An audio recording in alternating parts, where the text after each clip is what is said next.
just wait maybe. Let's just wait maybe for one more minute, or maybe like 2 more minutes, just to give a chance for all the other participants to connect to the webinar, and then we will basically start.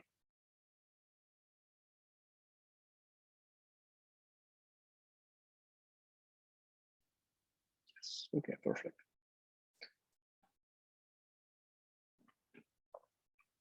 Okay, so we are on top of the hour, so I do believe we can start. Hello, everyone again. My name is Anton Boyko, and today I will be your presenter. And today I will be talking to you about the Azure Cloud. And as a part of this series, basically, I will talk about why Azure Cloud is important and how it can be useful for the test engineers. And if you don't know me, I was working with Azure for the most of my career, actually. I do have almost 20 years of experience in IT right now, and more than 10 years I've been working with Azure Cloud. I actually jumped into that train at the very, very beginning. So actually, when I just started working with Azure, it was not even named Azure at that time. So that is why I do know a lot about that. And as you can see here as well, I was awarded as a Microsoft Azure MVP, which means most valuable professional by Microsoft. I was recognized as a top level expert for 8 consecutive years in a row. So I'm still active Microsoft Azure MVP. And in addition to that, I was also recognized and awarded by Microsoft by another award, which called the RD, which stands for Regional Director. That basically means that I know not only Azure, but I also know the competitive clouds, or let's say competitive technologies to the Microsoft technologies. And in addition to that, I also know how to basically tie them to the business cases and to the business goals of the organization. So I do Azure not only on a technical level, but I also can explain how to benefit from it on a business level. And here you can also see my email. This is actually how you can reach me if you will be, I don't know, for some reason, if some of the questions will be unanswered during this webinar, or just want to chat, just want to talk about Azure or any other topic, basically. So feel free to drop me an email. Usually I respond to all of the emails. It may take some time, but I try to respond to all of them. And again, our series today is in English, but I can speak 3 languages. So you can write me in English, you can write me in Ukrainian, you can write me in Russian as well. I will be able to reply. I know those 3 languages quite good, I will say. I even native in 2 of them. So yeah, that's a bit about me. And also what I would like to share with you at the beginning, and then also at the end of the presentations, and all the slides will be also available. So as a part of this series, what we want to basically do as a speakers, basically as a host, we want to encourage you actually to learn more about Azure. And by this link or by scanning this QR code, you'll be able to go to the Microsoft Learn website and basically check everything that you need to know to pass the Azure Fundamentals exam. And I encourage you to do that, because today we will be talking mostly about Azure Cloud, but in general, you cannot avoid cloud. So cloud is everywhere.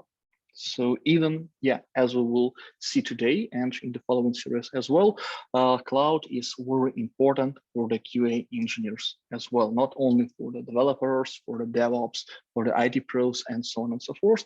For the QA engineers, there are also a lot of things that are important here in the cloud. So let's talk a bit about our agenda. And before I will actually show you the agenda for today, which you probably seen already, I would like to highlight that our session today, it will be focused more on, let's say, high-level overview of all the different stuff, all the different services that may be interested for you. And then we can also have a Q&A, of course. I really encourage you to ask your questions. But the thing is that we will also have a second webinar, which will be somewhere around in 2 weeks, if I'm not mistaken. I will be hosting that webinar as well. And on that second webinar, what we will do, we will actually go much deeper, and we'll definitely go much deeper hands-on. So I will basically explain how those different services works, how you can work with them, how you can exactly configure all those fancy things that we will talk about during this webinar today. Okay, so on our agenda, in general, we will start with what is cloud computing, then how it works and why we need it, again, in general. Then I will just take you through the brief high-level overview of all the different competitors like AWS, Google, and Azure Cloud. Of course, there are some other clouds as well, but those three, they are in the top 3 public cloud vendors. So that is why if we need to compare let's say basically public clouds, then you always will compare them to at least any of those which you have here in this top 3. Then we will talk a bit more why Azure is so specific and how it differs actually from all the other cloud providers. Of course, how Azure could be useful for the test engineers. And last but not least, we will go through a quick tour of different Azure services. I will show where we can start, how you can try to play with that. And as I promised you already, on my next series in about 2 weeks, we will go a bit deeper hands-on. Okay, so let's talk about cloud in general. So what is cloud? And this is actually a really, really good question, because as I was saying, when I just started working with cloud, that was, let me try to remember, that was something like 10 or 11 years ago, something like that. And at that point, someone believed that cloud is a revolution. So I cannot say that I totally agree to that statement, because in my understanding, cloud is not a revolution actually, and it's not a revolution at all. To me, cloud is more about the evolution of IT, the evolution of different services. So why this is important? This is important because if you are familiar with doing something in IT in general, then you can relatively easily project your experience to the cloud. Of course, there will be some differences. In some cases, there may be a lot of differences. But as I was saying, the important part here is that it's not a revolution. It's literally an evolution. So you can do the same things that you were able to do before, but now you can be more productive, you can do it much cheaper, and so on and so forth. So let's talk about that in a bit more details. So when we're talking about cloud computing in general, let's try to compare it to the thing which we had, let's say, before the cloud computing appeared even as a term. So this is the diagram here that shows you how the package software used to look like. Basically, if you need to host an application, a piece of software for your organization, for your enterprise, for your customers, or whatever, you basically have this list of tasks, okay? Or like the list of areas that you need to cover. So you need to basically build a network, you need to build a storage, you need to provision your servers, you need to set up your virtualization platform, set up an operational system there, install the middleware, also apply some runtime, manage some data, and then host your application. So the thing here is that, as you can see, in a traditional way of working with the package software, you basically need to manage everything by yourself. So in one hand, you do have a lot of control because you can easily choose which component, how it will be implemented. But on the other hand, it's also quite hard to be productive, you know, because you will never ever, let's say, reinvent your own way of doing the networking. You will always rely on some standards. And basically, if you need to manage, if you need to set up all the things by yourself, then what you're actually doing in traditional way of doing the IT, you are basically reinventing the wheel again. So of course, that's quite a fun experience, but that's definitely not the way how business can benefit from it. Business will never ever benefit from you reinventing the wheel. So now we're switching to the cloud computing. So on cloud computing, what do we have? First of all, we do have this level of abstraction, which called infrastructure as service. What is important here is that you basically, you can say that you outsource a part of those tasks, you outsource them to the vendor who provides you access to the infrastructure as a service, basically kind of a cloud. Okay, so now you see that the networking, the storage, the servers, and the virtualization are basically covered by that vendor. So your zone of responsibility starts from the operational system.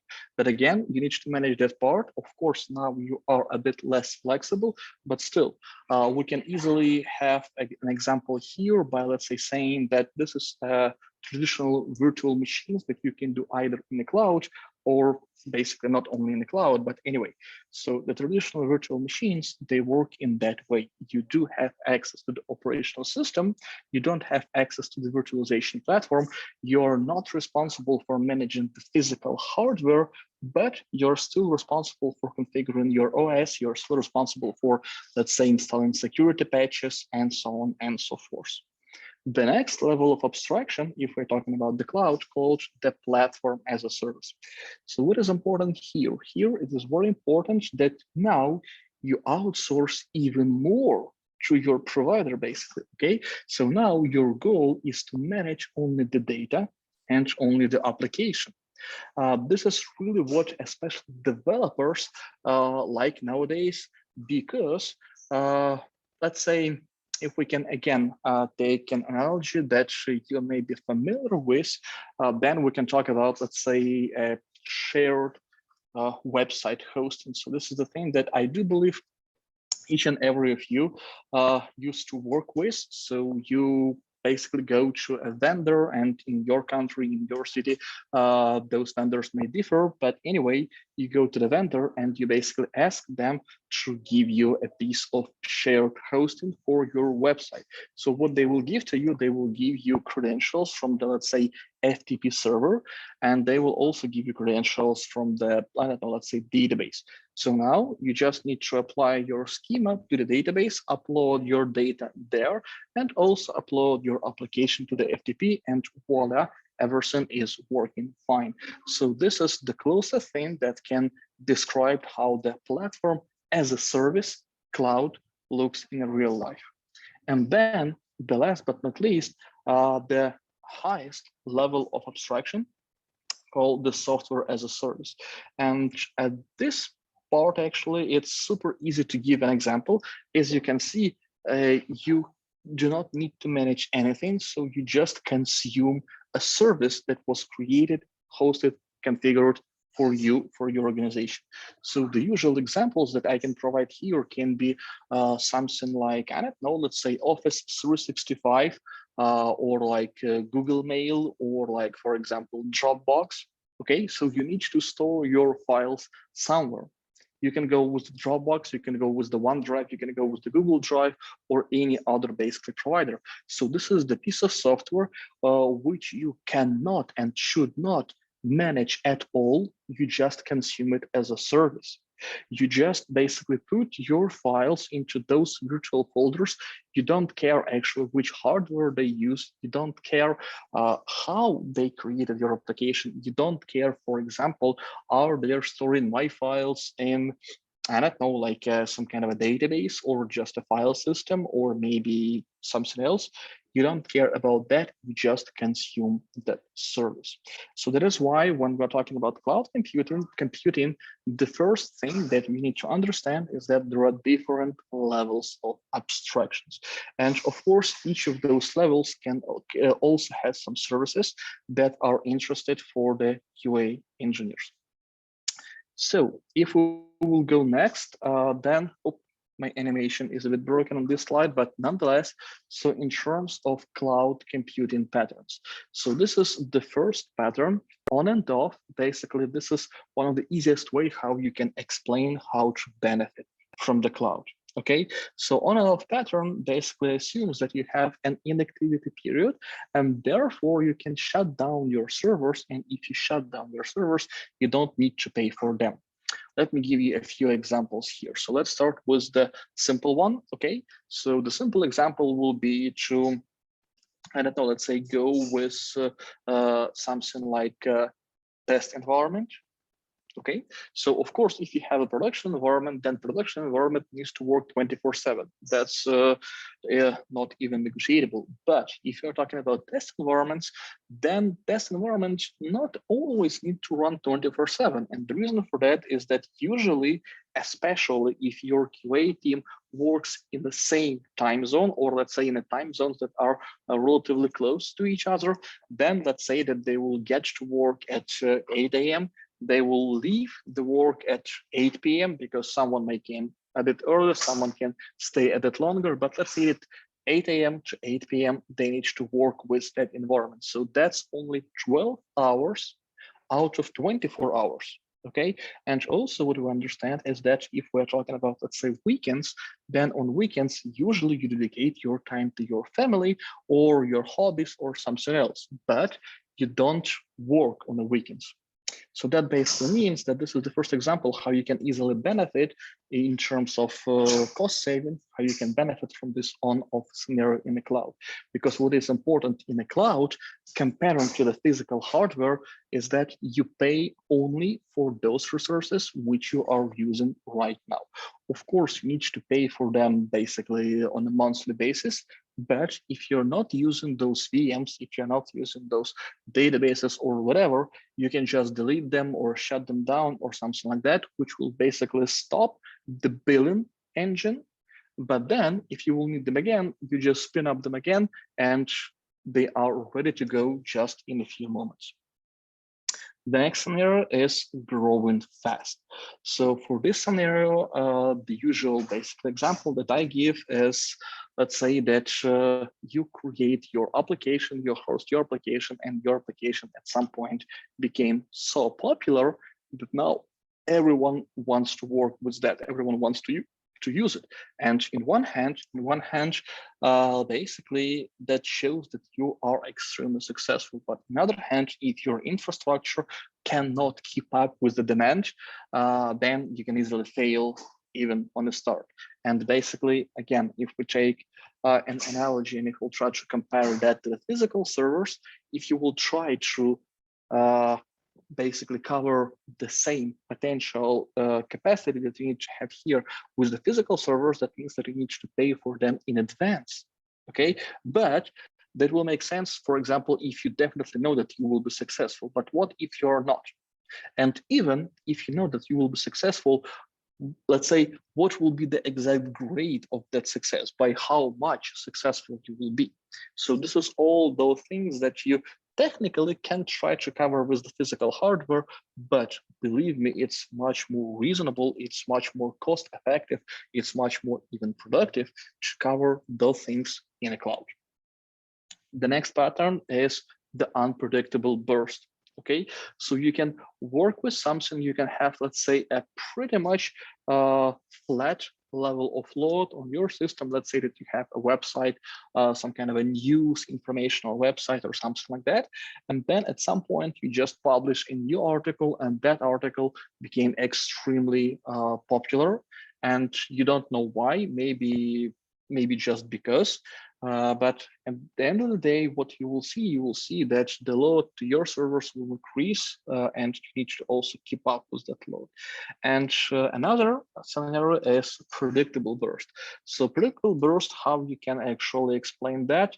That's again very easy. So for example, if we're talking about the same websites, then we definitely know that if we're working again in the same time zone, that will basically mean that during the daytime, for example, the load on your site can be bigger than during the nighttime.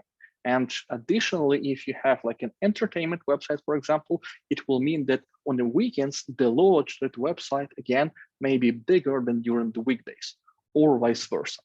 Another example of predictable burst, that will be, for example, something like a Black Friday sale, okay?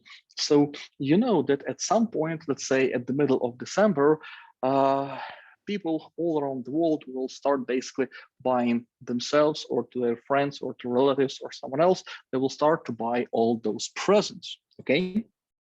And that is the kind of a load that you can predict.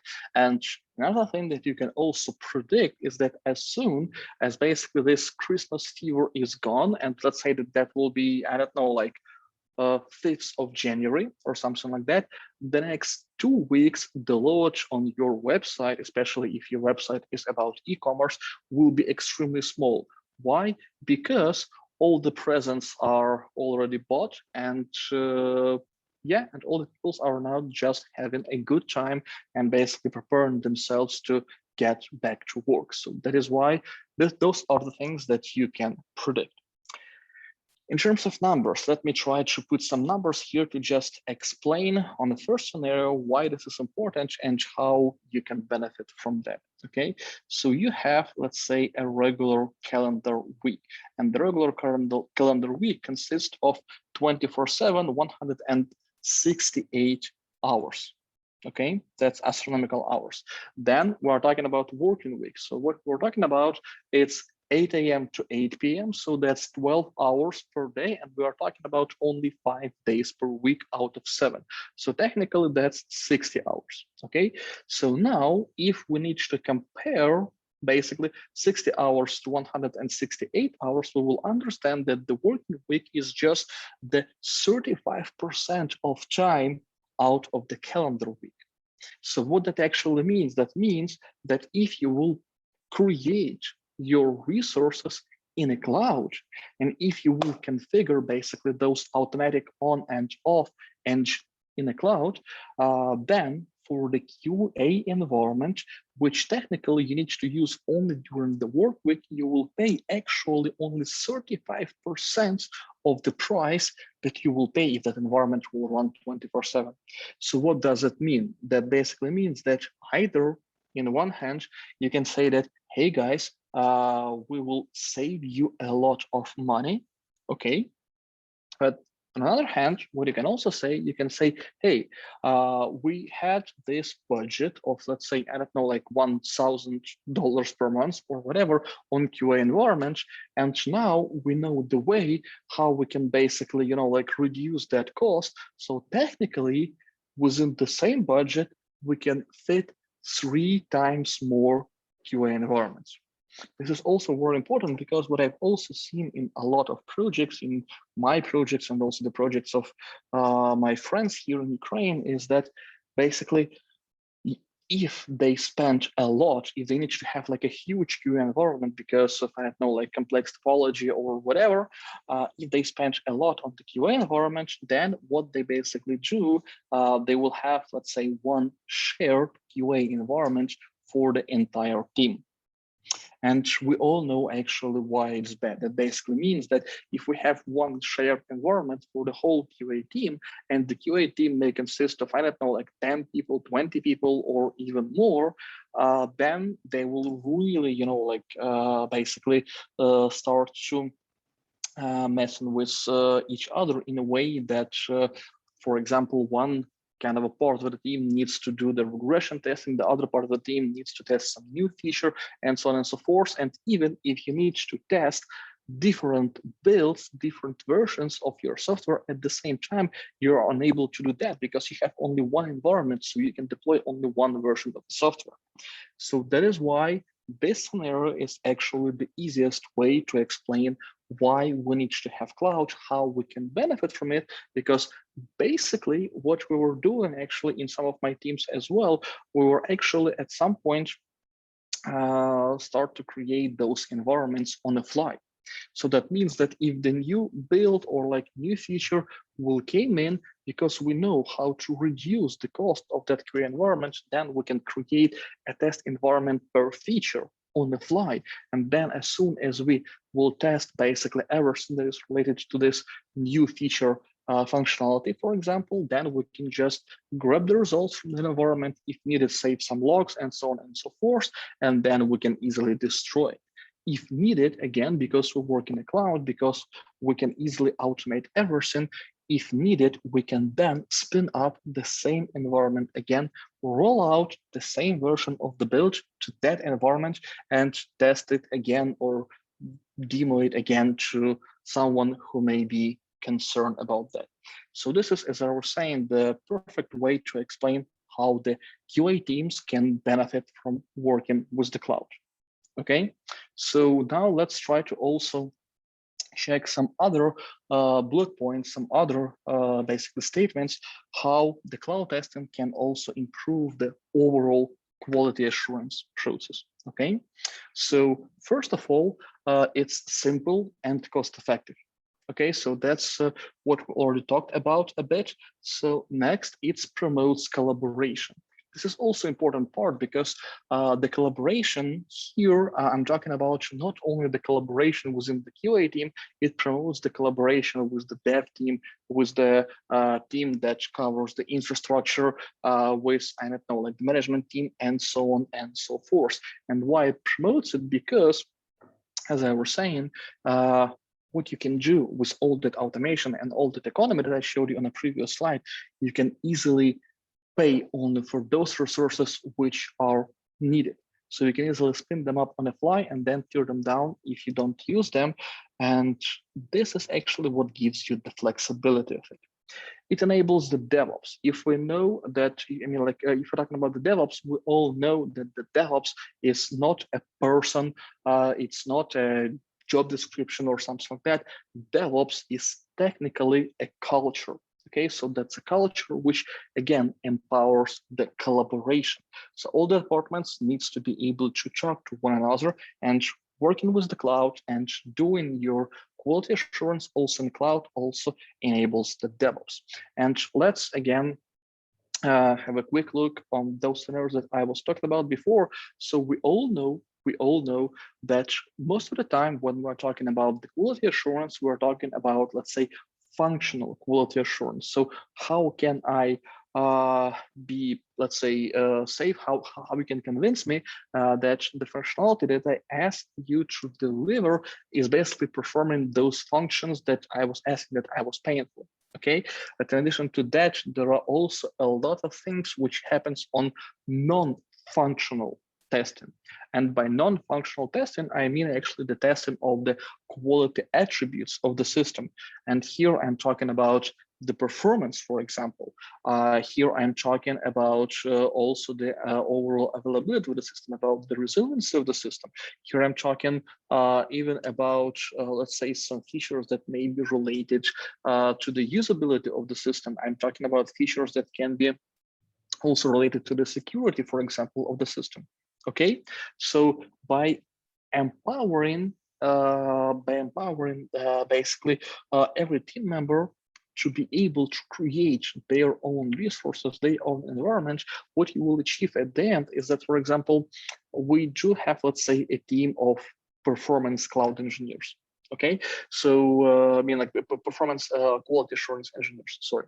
So what they can do, they can actually spin up a new environment just for them, and then they can scale that environment up and down, and then they can run the same performance test against, let's say, a virtual machine with 1 CPU and 1 gig of RAM, then the same test against virtual machine with 2 CPUs and 2 gigs of RAM, and so on and so forth. And the thing here is that by that, they will be able to, again, ensure that the application performs according to the non-functional requirements, and they will also be able to scale that environment up and down to also try to do some kind of, proactive performance analysis in a way that, for example, okay, now we have the requirement that our application needs to be able to serve 1,000 of HTTP requests, in each of them should be in under 1 second. Okay, but what will happen if tomorrow the requirements will change to, let's say, I don't know, like 2,000 HTTP requests, and each of them needs to be handled in less than 1 second? Will the current infrastructure be able to keep up? If yes, that's fine. If no, what will be the bottlenecks? Will that be the CPU? Will that be the hard drive, the network adapter, and so on and so forth? So when you're working in a cloud, it's super easy for you to make those hypotheses and then test them right away. And if you have all that automation, you don't need, technically, you don't need to, bother and a lot the departments that basically sit next to you. So you don't need to ask, I don't know, like the infrastructure team to provision a new servers with a new configuration for you, because with all those levels of automations and with all those levels of the abstractions, you can pretty much easily do that by yourself technically. Okay, so the next thing, 24 hours resource access, again, that's possible, and that may not be really useful, but in some cases, I also saw that, for example, if we are working, let's say, within the strict enterprise with strict security policies, then especially when the COVID strikes, like for them, that was really kind of a huge deal when basically employees start to work from home, but they need to get access to the infrastructure. And that was the huge deal because all the security and all the policies of that organization were basically crafted around one important assumption, one important fact, that everyone will physically work from the same building, okay? And therefore, you can easily isolate that physical environment. Okay, now you basically need to provide them with an ability to work remotely. So now they are working from technically unknown and potentially unmanaged environment. If you are working with the cloud directly from the day one, you will not have such an issue at all. The next one, multi-device, multi-platform, and multi-environment testing. Okay, so the thing is that if we're talking about, let's say, multi-device and multi-platform testing, let's say that you need to test your application, how it works, how it performs, for example, on Windows machine and also on macOS, and maybe on Linux machine as well. If we're talking about the virtualization, if we're talking about cloud, that's much easier to basically create all those different environments with all those different configurations right there in a cloud. Okay, so the next one is consistent development and testing tools setup. So this is actually one of my favorite parts here. We will talk a bit more about that later during my presentation today and also on my next session in 2 weeks. For example, one of the services that I really like called Azure DevOps, and it basically allows you to gather in one place your requirements, your code, your builds, your test plans, and your test results from your test runs. And you will have the full traceability of all those stuff. So that's faster testing, okay? Why it's actually faster? It's faster because all the routines, basically all those operational potential tests that you need to perform before that, for example, like request for a new environment, request for a new build, and so on and so forth, all those things are already automated. So you don't spend a lot of time just waiting while someone will deploy the new build so you can test it. You can do that yourself because you're working in the cloud. And then, of course, we were already talking about that. You can use cloud for doing functional testing, but in addition to that, you can also use cloud to do the non-functional testing. Like I was saying, performance, availability, security, and whatever. So yeah, now we actually came to a very tricky question. Okay, so I was talking about cloud, and before this point in time, I was talking about cloud in general. So all the statements that I've made, all those statements, they are applicable to any cloud, any of those 3 clouds that I highlighted at the beginning of my presentation. So which cloud is better, AWS, Azure, or Google Cloud? Why this question is tricky? Because okay, let's try to check some facts here. Okay, AWS currently it has somewhere around 20 regions. I don't know the exact number here, but it's something around 20 regions. It has somewhere around 150 different services. Okay, and AWS, that was technically the first cloud that appeared on the market. So now we're talking about Azure. So Azure has 60 different regions. So that's definitely more than 20, okay? So it has 150 different services, basically more or less the same as the AWS. I do believe that they are really get a lot of inspiration from one another. And if a nice service appears in AWS, it at some point the service with the same functionality will appear in Azure as well, and vice versa. If a nice service will appear in Azure, the similar service will at the end of the day appear in AWS as well. And from the Azure Cloud, again, the thing that I want to highlight here is that they do have a strong focus on the platform level services. So I was talking at the beginning about infrastructure as service, platform as service, and software as service. So Azure, they do have a strong focus on the platform level. Okay, then we have a GCP, 20 regions, 75 services, yeah, a bit less than with the other clouds, but the Kubernetes, it was originated within the Google itself. Okay, so they are definitely know how to do that, how to cook that, and this is definitely an advantage of the Google Cloud. So based only on that information, can you make a general statement which cloud is better? You cannot. Let me just give you an example here. Let me just give you an analogy. So let's stop talking about cloud for a moment and let's talk about something else. Let's talk about the vehicles. Okay, so which vehicle is better out of this list? So is it a van, which can take a lot of cargo but slow and clumsy? Is it a sedan car, which is good for average everyday ride, but technically it may be quite boring? Or is it a bike? Yep, which is quite fun to drive, but except that it has almost no practical use. So the thing is that if you need to choose the best cloud, then the only basically valid statement that you can make here is that in the scope of my project or in the scope of my specific tasks here, the best cloud will be this one. Because in one cases, as I was saying, the better cloud can be, for example, AWS. In other cases, the better cloud can be Azure, and in the third case, the better cloud can be the Google Cloud. Depends on what exactly you need to achieve. So please bear that in mind. If I can make another analogy here, so I'm talking to the QA audience today. So let's say that I will give you this kind of a question. Let's say that you will create a test automations. Okay, so let's say that you need to cover some API with the test automation.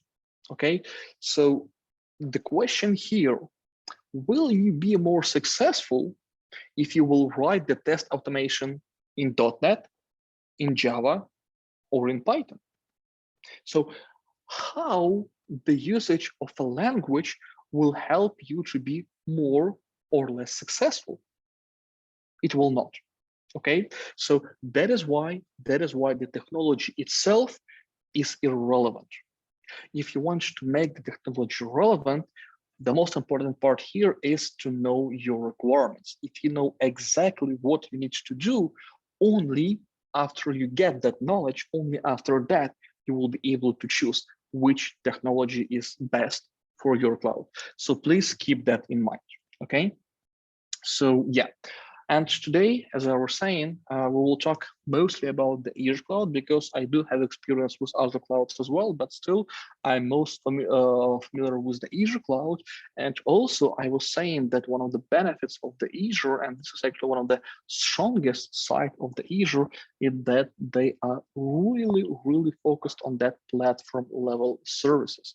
And I really like that. And the reason for that, this is another joke. I probably should put it even on the dedicated slide here, but anyway, I will tell to you just on this slide then. So there is a guy called Jeremy Clarkson. Some of you may even know him. If you don't, please Google him. So what he used to say a lot as a joke is that he is allergic to manual labor.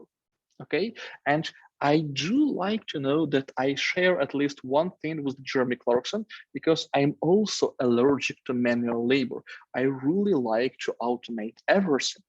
Okay, and basically that actually we can also refer to, I don't know, it was the Bill Gates who actually kind of said that, and after that everyone quotes him, but maybe that was not him. Anyway, so another statement is if you need some task, to be, I don't know, like self-implemented or whatever in the most efficient way, then give it to the laziest person you have.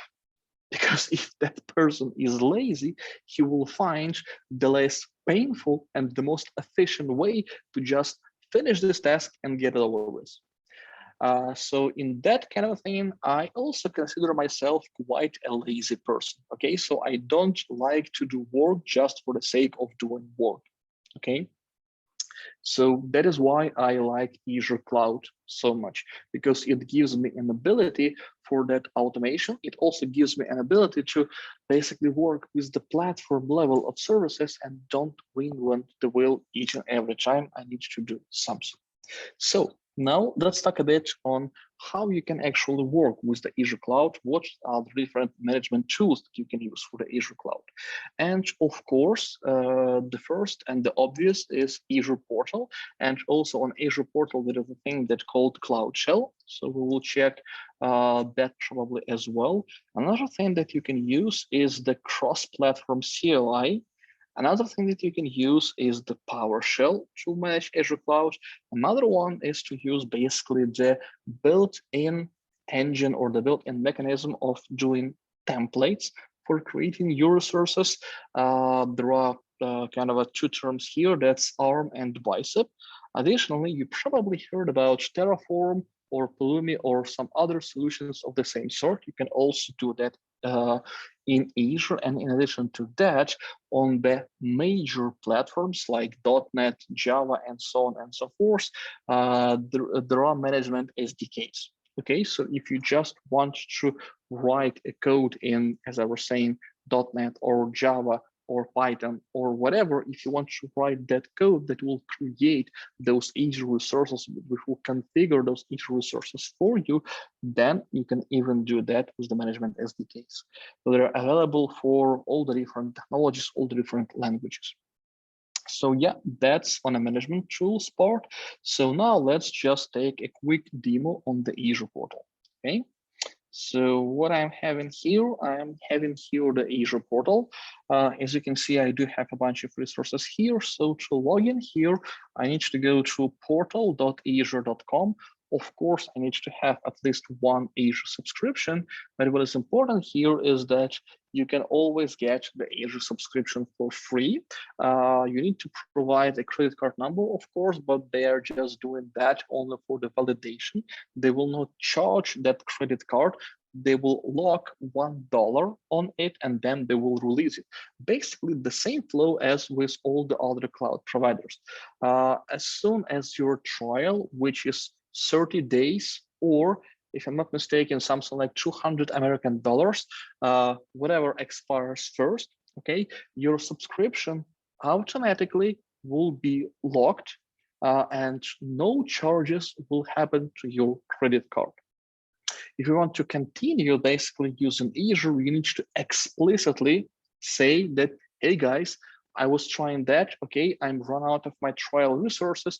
I'm ready now basically to pay for it. So only if you explicitly will say that you're ready to pay for it, only in that case, you will be charged.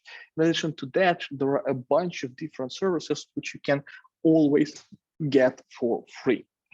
So there are a lot of materials, a lot of resources on that.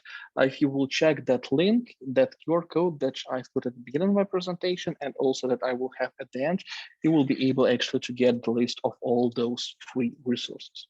So what is important here is that if I will go and try to create a resource, as you can see here on the left side, I do have a lot of categories. And let's go to the developers tools. And here, for example, I do have a lot of things. So I have the application insight, which we will talk about a bit later. And I have a bunch of other popular products, but those not all products that are available here in Azure for you.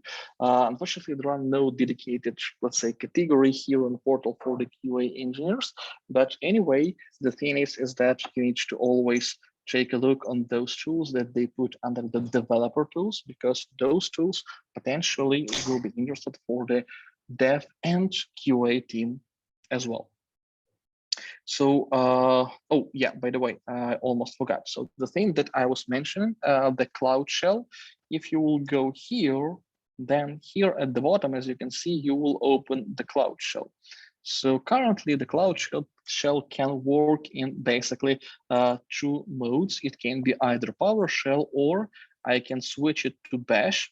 But the thing is that if I will create some automation, what I can do, I can work with that automation directly from the portal. So if I have a PowerShell script and for some reason I don't have, I don't know, like a PowerShell installed here on my machine, or let's say I don't want to log in to the PowerShell session and potentially expose my credentials to this machine, what I can do, I can just go to the browser, I will log in here with my account, and then I can open the Cloud Shell and I can run those scripts from here.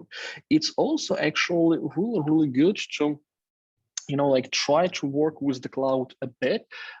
So basically, if you will go and check all the learning materials that Microsoft provides to you, you will see a lot of examples. For example, if you want to create this or that resource in this or that configuration, in some cases, they will provide you with the screenshots from the portal, but if the configuration is really complex, they can also provide you basically with the commands or like the whole scripts, how to create those kind of resources here.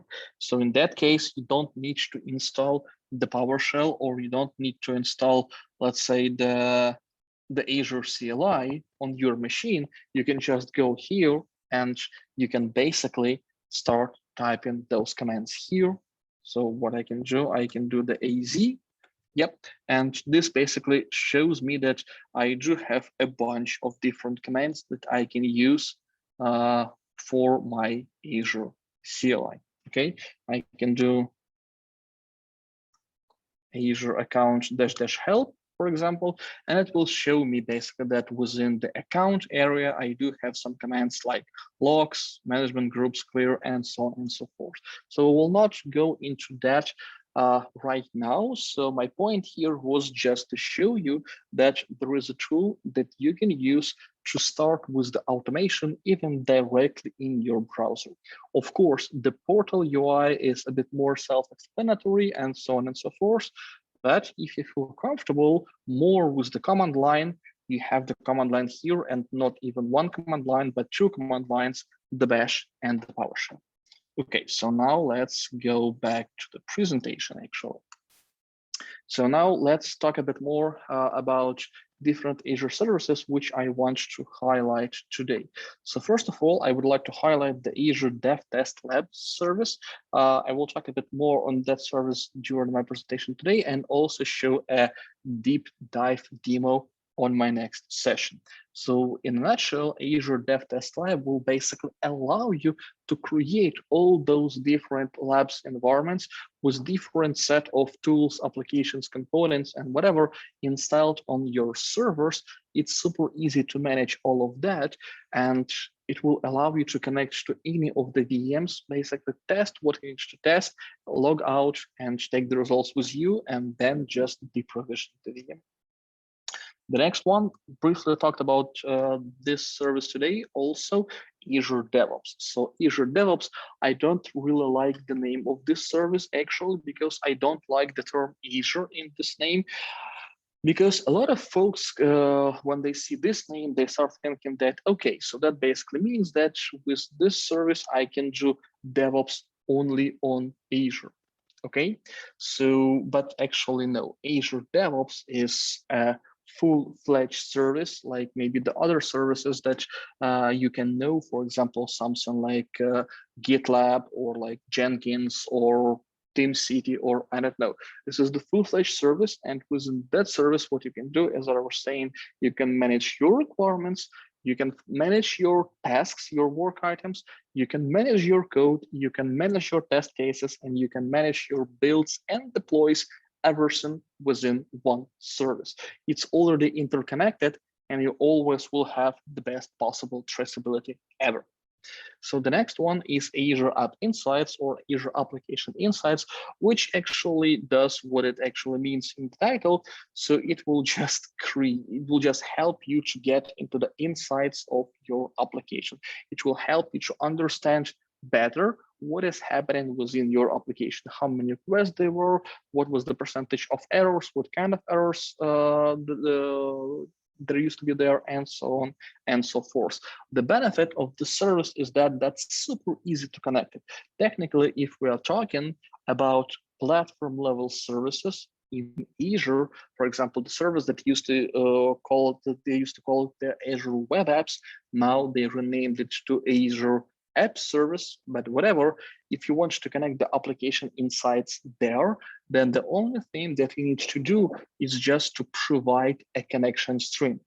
That's it. So how cool is that? Don't need to change anything in your code. You just provide the connection string from the web application host to the application inside instance, and that's it. All the configuration, all the connections, all the kind of a thing that you need to have to trace the requests and so on and so forth will be configured automatically for you. That's really kind of an awesome thing to have. Another thing is Azure Log Analytics. If you need to analyze a bunch of different logs, for example, even like infrastructure logs, you can do that within this service, okay? The Azure Monitor, that's another service that also can be important for you because that service can actually help you to connect the metrics from the infrastructure. So I was mentioning during my call today, for example, that cloud can be really interesting to do the performance testing. So the Azure Monitor, that's basically the name of the service, which will help you to gather those performance metrics, and it will help you to see what is happening with your servers. I mean, like how the capacity of this exact infrastructure reacts to the load that you try to put on. And I do have actually a lot of talks.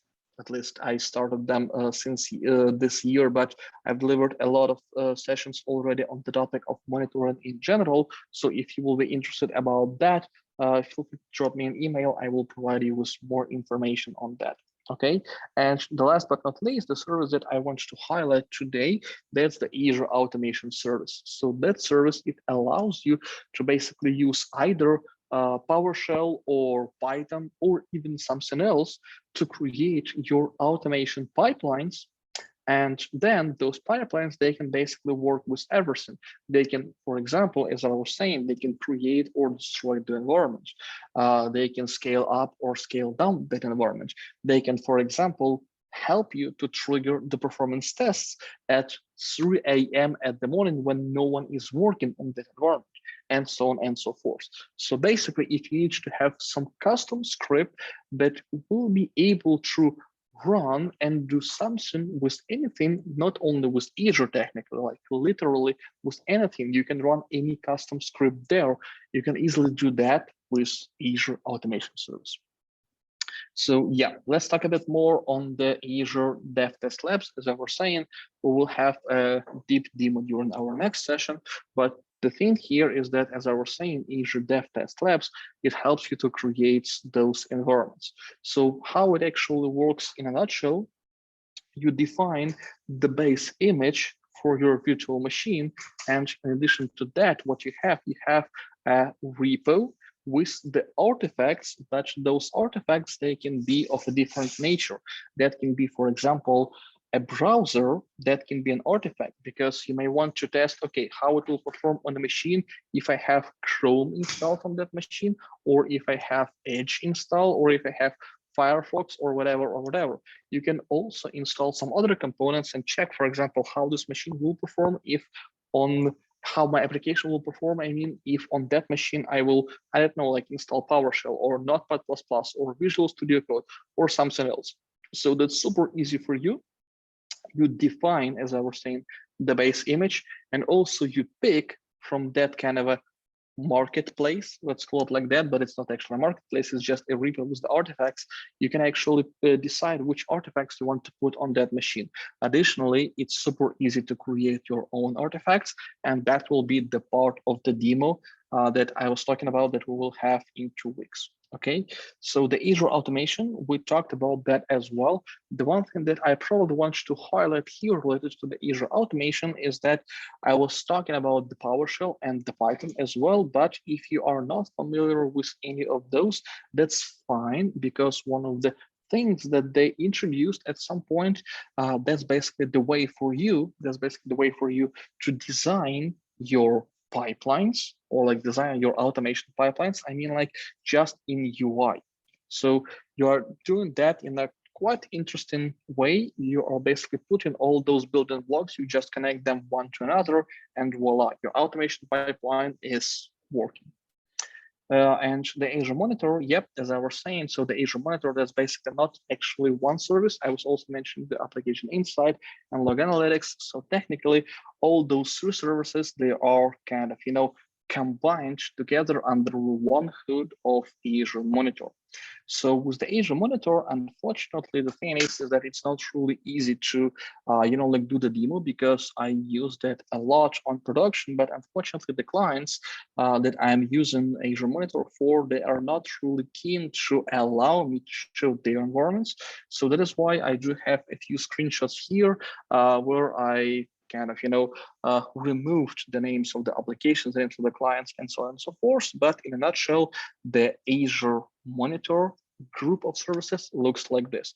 So this is actually one of my web apps. And as you can see, what I can check here, I can check this graph. The blue line basically represents the amount of requests per I don't know, like minute, probably. Yeah, probably on this graph, that's per minute, the amount of HTTP requests per minute. Additionally, I can see that the orange line, which you almost cannot see here, that's the amount of the requests in the queue, which is 0. So that's cool. I don't have any requests in the queue. And then the dark blue line, which you can see at the bottom, which, as you can see, actually also has some spikes. It shows me the amount of my HTTP errors. And if I have HTTP error, that's potentially, especially if I will have a lot of them, that's potentially a good bell to just go and check maybe something is wrong with my application. Another thing is that what I would like to show you here, this is the application insight. So this is a screenshot from the application insight. So for the last 24 hours, as you can see here on the screen, for the last 24 hours, this is the analytics that I get. And as I was saying, to connect application insight to your application, you just need to configure the connection string. That's it. All the configuration will happen automatically. So I can see that I have, for example, this URL identity external login. I can see that in total I had it 1,640 times, and 300 times there used to be an error. Okay, and here on the right side, I can also see the breakdown basically by different kinds or different natures of that error. I can check, for example, that most of my errors are HTTP 500, which means the application or like the web server error. Okay, so that means that something is definitely went wrong with my code. Some of them are basically 429 or 404, which means that with the application, everything may be okay, but users just try to do something funky in a browser. And this screenshot is from the log analytics. As I was saying, you can analyze a bunch of logs with this service. They do have this query language, which, if I'm not mistaken, called Custo.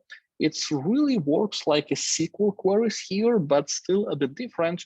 But anyway, it's relatively easy to master. So as soon as you will start working with that, I do believe that it will take you just a few days to get a bit more familiar with the service. And the thing is that I want to highlight is that what Microsoft also did, they prepared a bunch of queries for the, let's say, like built-in queries for the most widely used scenarios. For example, you can easily have a built-in query which will show you the top 10 slowest requests and so on and so forth.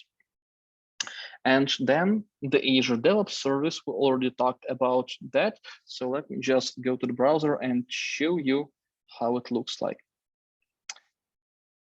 So this is one of my pet projects. This is the instance of Azure DevOps that I have here. As you can see under the overview tab, I have the set of dashboards. I have my wiki with all my requirements related to this project. I also have boards where I can manage my work items. I have my repos where I can manage my code. I have my pipelines where I can manage my builds and release and a lot of other stuff. I have my test plans here. And also I have my artifacts here. So unfortunately, we are really short on time. So that's why, as I was saying today, I will just show you basically on a high level what this service consists of, and the more detailed demo, we will have it in 2 weeks on the second series, okay? So now let's get back to the slides, and this is technically the end of my presentation. So again, as I was saying, feel free to scan this QR code. This QR code will lead you to the Microsoft documentation website. You will be able to prepare yourself to be certified by the Azure Fundamental certification. On that certification, it's quite easy to master actually, because the Azure Fundamentals will mostly ask you about the concepts of the cloud. Okay, so it will not expect from you to basically be a really hands-on. It just expects from you to know the basics basically. Okay, so and on that point, here you have my contacts again, and this is a good time for us to go with the Q&A. So let me just check the chat. Oh, sorry. Let me just check the chat. So as I can see, the chat is empty. But yeah, feel free to ask your questions, or if you have not questions, but just general comments, recommendations, or whatever, feel free to provide them in a chat as well.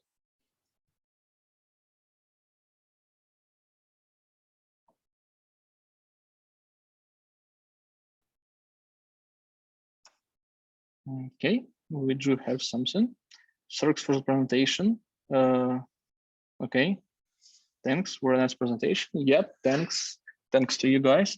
So Tim said that he works with Azure and microservice in 2017. Yeah, I really wonder actually, does it mean that you are still working with Azure or you are not? But anyway, that's yeah, that's more like a joke here. So thanks, nice presentation, nice English. Yeah, thanks for that as well. Unfortunately, I'm not native English, but still I do believe I'm quite good at it. So do we have any other questions then?